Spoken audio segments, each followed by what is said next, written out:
एक इंटरेस्टिंग सी चीज नोटिस हुई। ये पूरा शॉप ना कैट फर्नीचर से भरा हुआ है। मतलब यहाँ पे आपको अगर कैट पालने के शौकीन हो तो यहाँ पे आके उनके फर्नीचर के हिसाब से आप ले सकते हो। और अलग अलग चीजें हैं।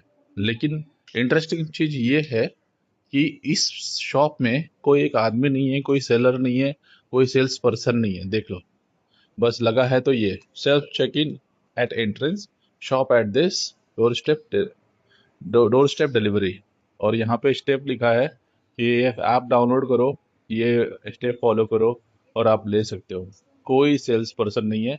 लॉक खोल जाएगा, अगर आपको अच्छा लगा तो बाय करो और पेमेंट करो और चले जाओ।